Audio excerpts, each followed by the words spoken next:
শরীফ। One জাবির রাদিয়াল্লাহু তাআলা আনহু, হযরত জাবির রাদিয়াল্লাহু বর্ণিত ক্বালা, তিনি বলেন, লানা রাসূলুল্লাহ সাল্লাল্লাহু আলাইহি ওয়াসাল্লাম আকিলার রিবা ওয়া মুকিলাহু ওয়া কাতিবাহু ওয়া শাহিদাইহি ওয়া ক্বালা হুম সাওয়াউন, রাওয়াহু মুসলিম। মুসলিম শরীফ হাদিস শরীফ, এটা কামিলের মধ্যে পড়ানো হয়। ওয়া ক্বালা ওয়ান জাবির রাদিয়াল্লাহু আনহু, হযরত জাবির রাদিয়াল্লাহু বর্ণিত ক্বালা, তিনি বলেন, লানা রাসূলুল্লাহ সাল্লাল্লাহু তাআলা আলাইহি ওয়াসাল্লাম আকিলার রিবা ওয়া মুকিলাহু, আমার রাসূল বলতেছে সুদ বক্ষণকারী, এক নম্বর। আকিলা মানে খাওয়া, রেবা সুদ দাতা, অমা কিলাহু সুদ বক্ষণকারী আবার সুদ দাতা দুইজন। অকাতিবাহু আমার সুদের লেখক, খাতেব মানে লেখক, সুদ দাতা সুদ বক্ষণকারী দুগো। অকাতিবাহু এবং লেখক, তুই আমার কাছে আসছে দুইজন ব্যক্তি, একজন সুদ নিবে আরেকজন দিবে, লেখক হলাম আমি সহ, লেখনওয়ালা সহ।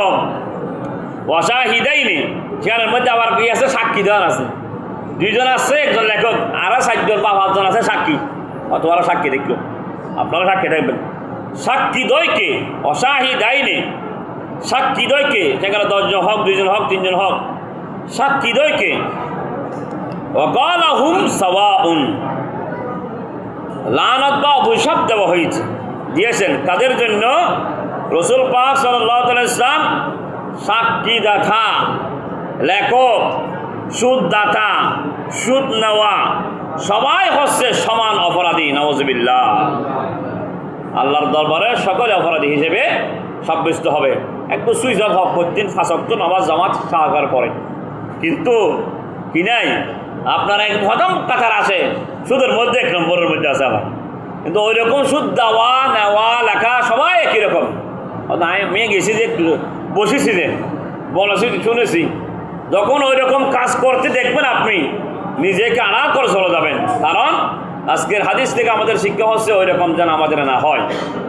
আমি নাম বলবো না, কারণ অনেক অহেরার কোর্ট বিল্ডিংয়ে যান, লিখতেছে, দলিল লিখতেছে, অথবা সমাজের মধ্যে যান, গোপনে বা দোকানে যান, বিভিন্ন ধরনের কার্যকলাপ করতেছে, কিন্তু সমাজের মধ্যে তার চাইয়ে বড় অঙ্কের টাকা আর কেউ দিতে পারে না, এবং উনিও বাহাদুর, নাউযুবিল্লাহ। আল্লাহ আমাদেরকে হেফাজত করে, আমিন।